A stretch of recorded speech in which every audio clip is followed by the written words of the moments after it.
Council President. I'd like to welcome everyone to the Mesa City Council study session for February the 8th of 2021. The first item on our agenda for this meeting is to review the items on tonight's council meeting agenda. So council, if you could please refer to that document. I know we went over this on Thursday. At that time, well, since then, I think we've had a question raised on item 5B. Ms. Mickelson, I know I got a text message from you earlier. I believe we have a blue card that's been filed on 5B, but did the blue card indicate that they did not want the item pulled from the consent agenda, but rather had a question that they wanted to pose? Correct, Mayor. They did not want to remove from consent. They just had two questions. Okay, that being the case, I think it would be, if they're not asking to have it removed, then I don't think we need to remove it, but maybe could you go ahead and read those questions perhaps now, Ms. Mickelson, and let's see if we can address them prior to the council meeting? Sure, no problem. The speaker is, if I can find his name, thanks, Eugene McDonald, and his questions are, why does the runway need to be rehabilitated at this time, and how long should we expect the construction to take, start to finish?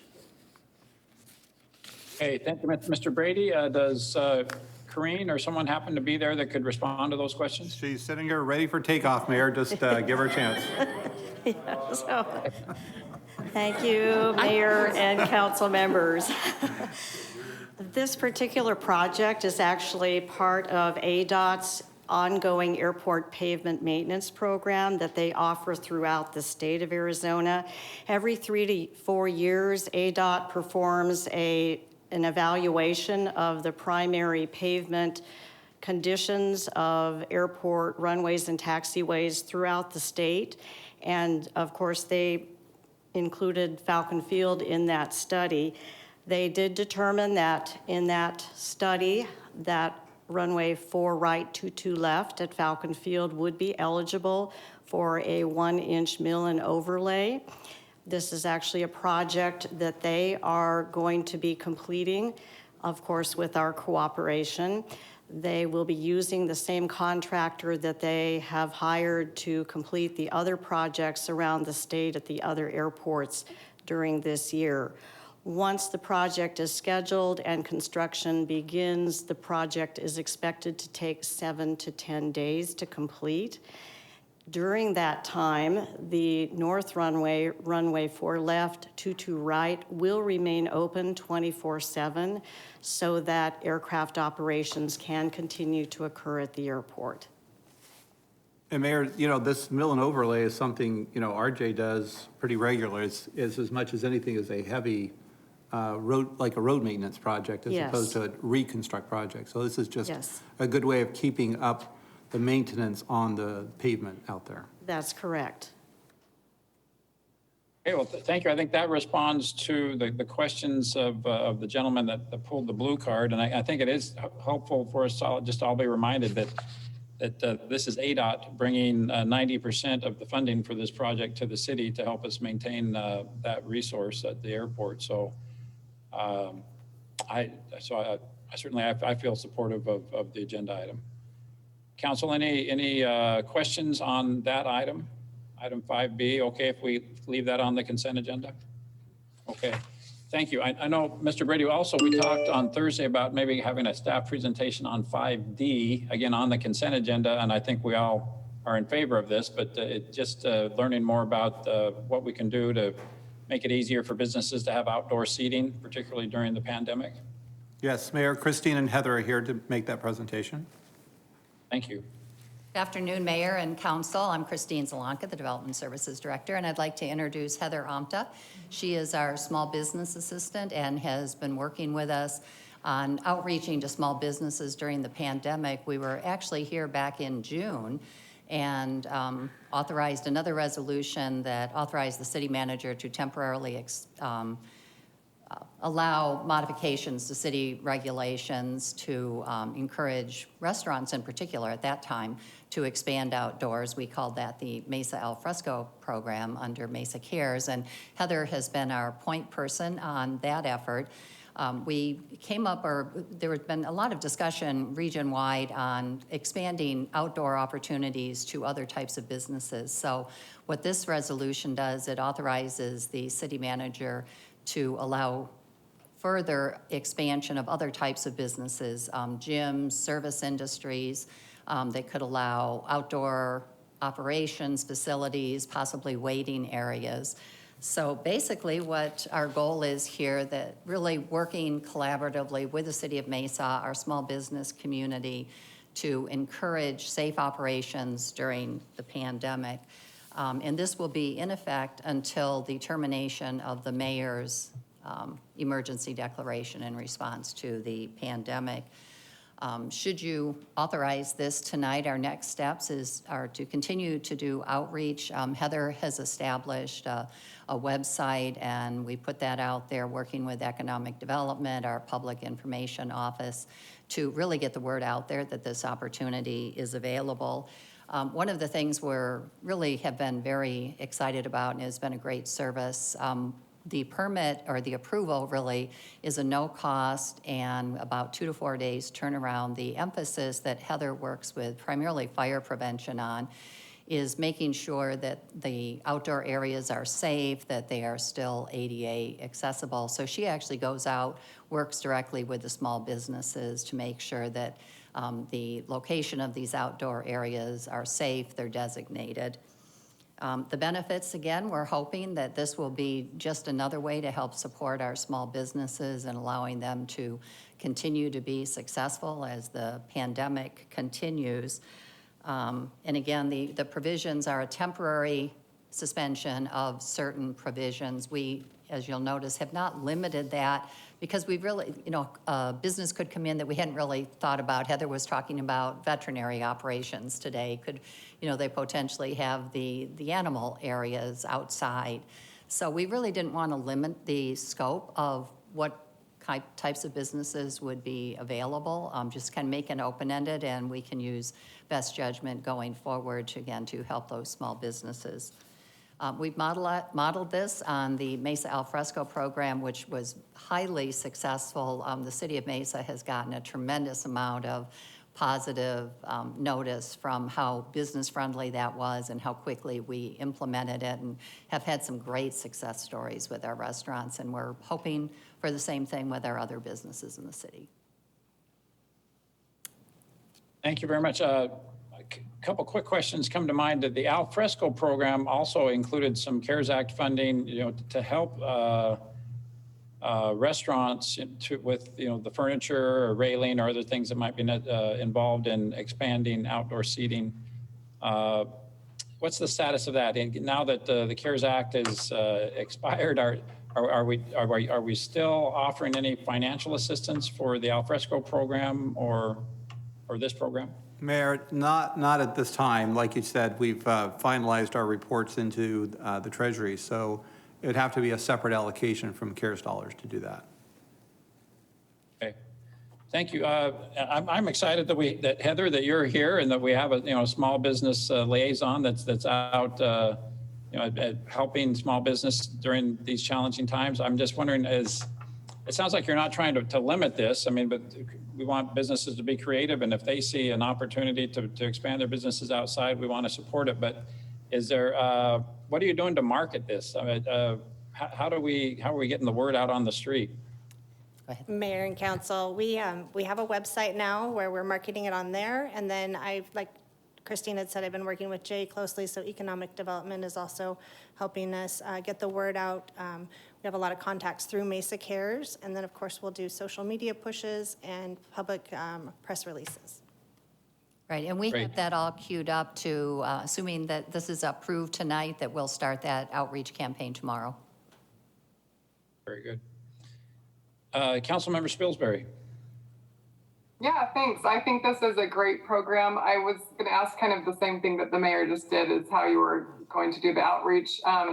When I went to take my daughter up to college in Utah in August, I noticed a gym as I was driving through a parking lot had a big group doing a fitness class behind their gym in the parking lot. They'd set up like a portable stage, and they had music, and It actually looked super fun, but is that the type of thing that we're looking at?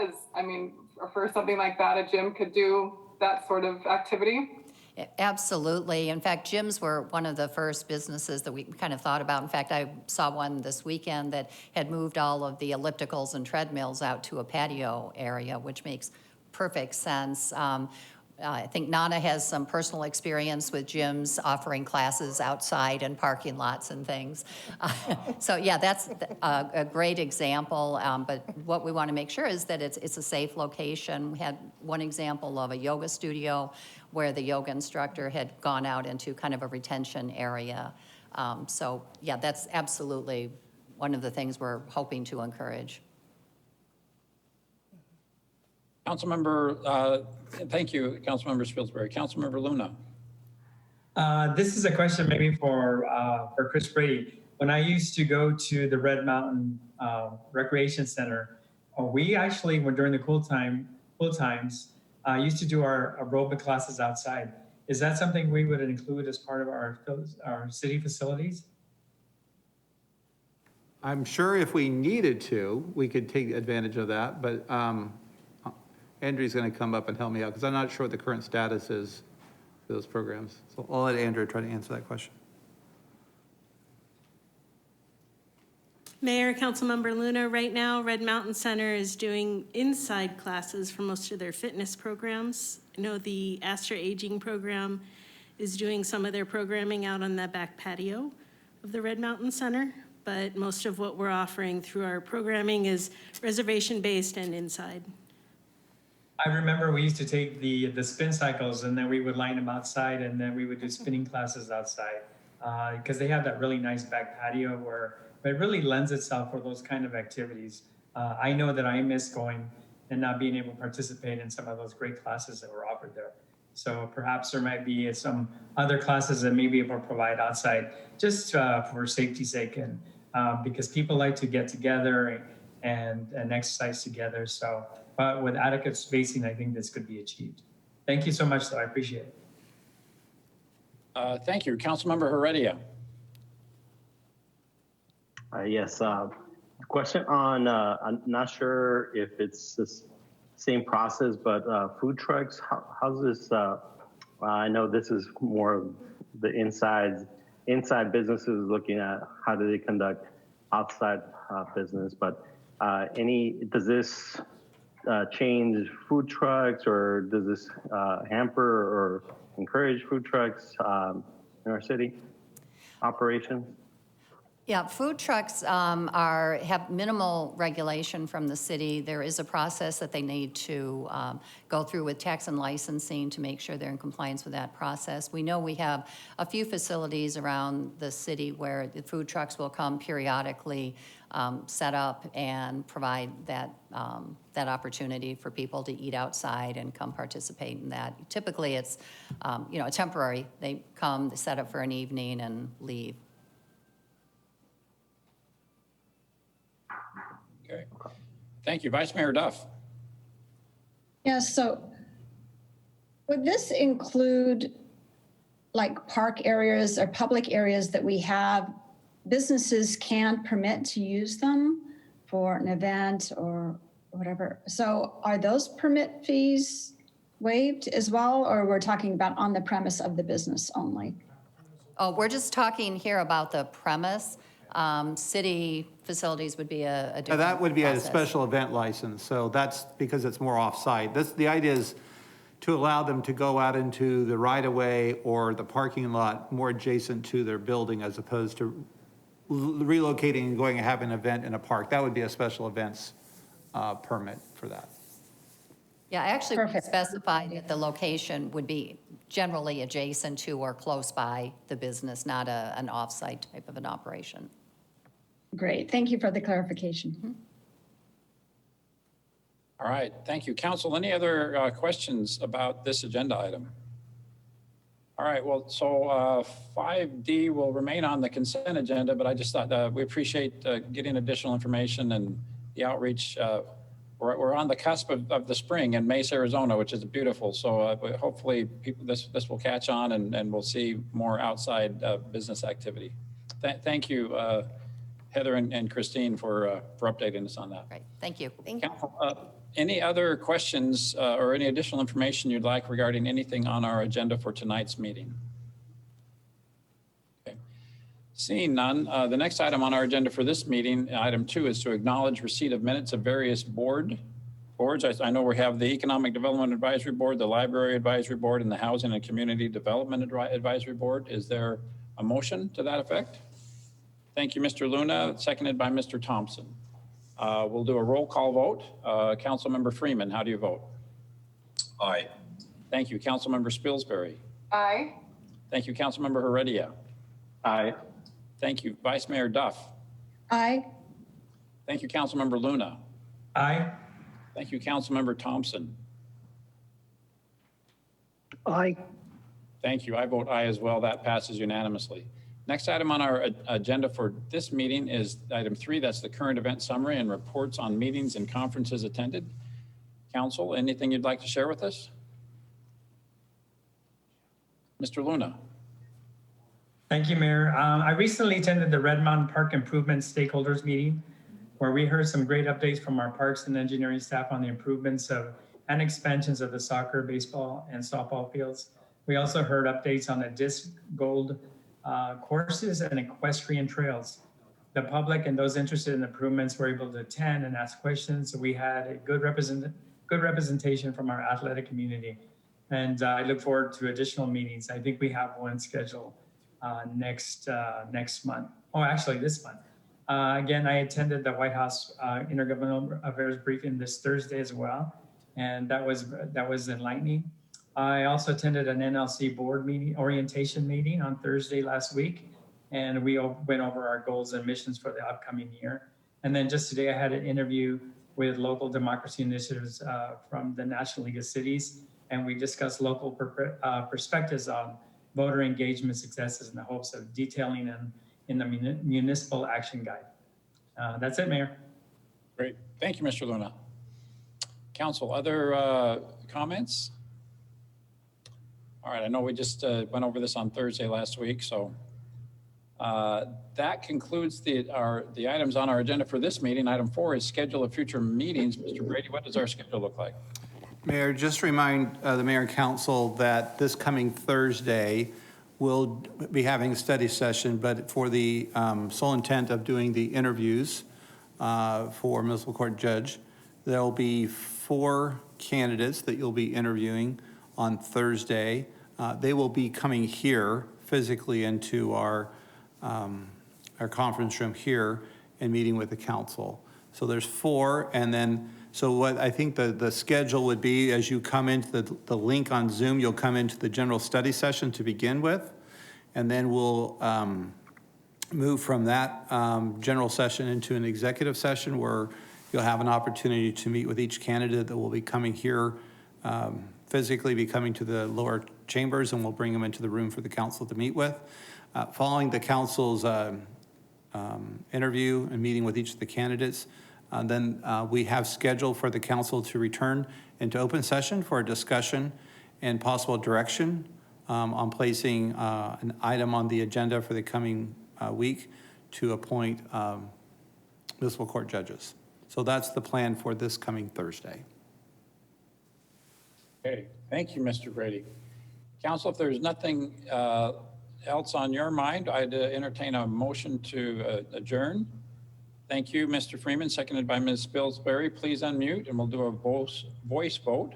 All in favor of adjourning, please indicate by saying aye. Aye. Aye. Thank you. Any opposed? Thank you. This meeting is adjourned and we will reconvene in about 10 minutes at 5:45 for the regular council meeting. Thank you.